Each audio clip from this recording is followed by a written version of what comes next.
Bună ziua! Bine ați venit în bucătăria mea! Vă prezint astăzi o rețetă simplă de pate din ficat de pui.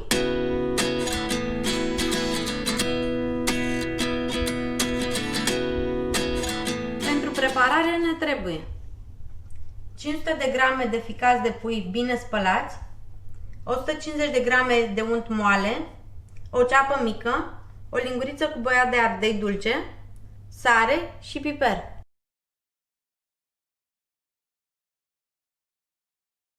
Punem ficăței la fiert și îi fierbem cam 30-40 de minute din momentul în care dă primul clocot.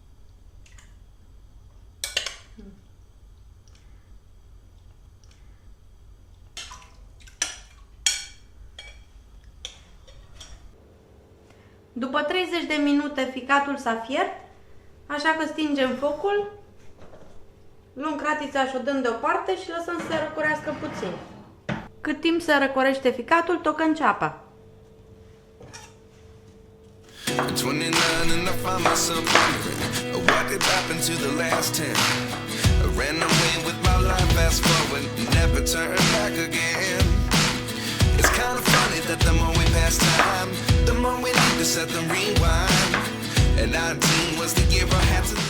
O luăm și mergem cu ea la aragaz. Punem într-o tigaie o lingură din cantitatea de unt și așteptăm să se topească.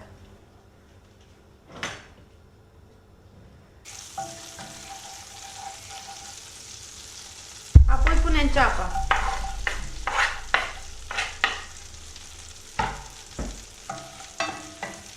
O lăsăm până ce se înmoaie, amestecând din când în când.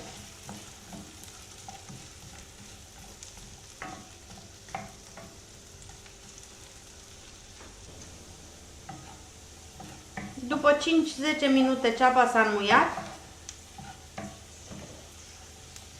așa că închidem focul și o dăm deoparte. Punem ficăței într-un bol.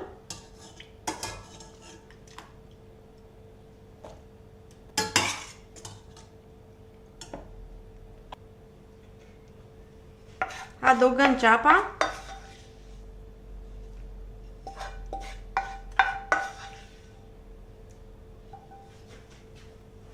Boiaua, sare,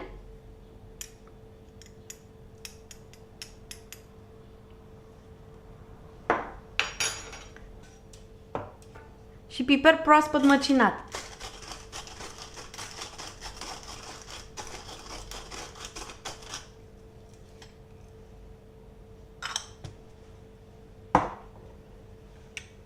Apoi untul rămas.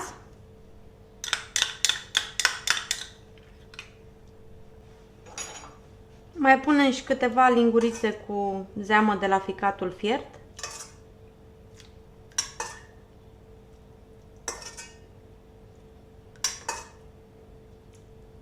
Cam 6 lingurițe.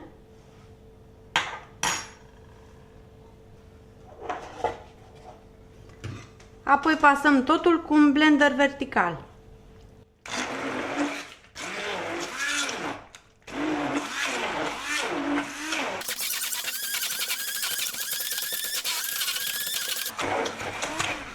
Pasăm bine să nu rămână bucăți întregi de ficat.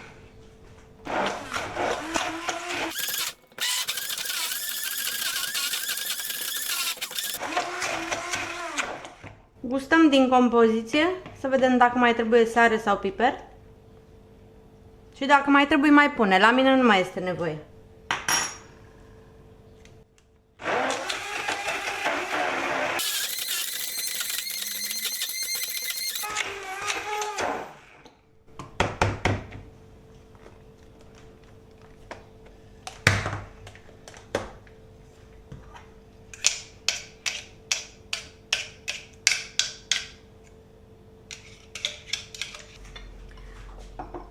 După ce am pasat bine totul,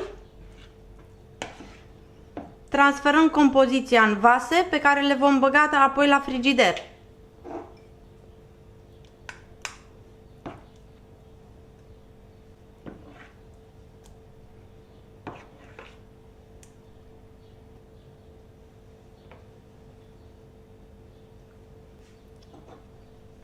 Le acoperim și procedăm la fel și cu restul. După ce am transferat pateul în vase, le acoperim și le băgăm la frigider pentru câteva ore.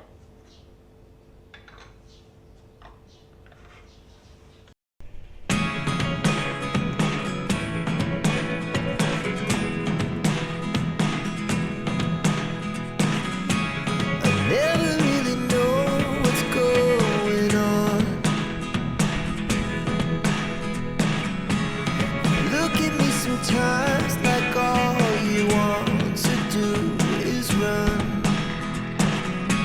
Hear me out, hear me out. It's all good. Dacă v-a plăcut această experiență culinară, vă invit să vă abonați la canalul meu. Nu uitați să lăsați un like și un comentariu cu părerea voastră. Abonarea și aprecierea sunt mici gesturi care mă ajută enorm să dezvolt acest canal.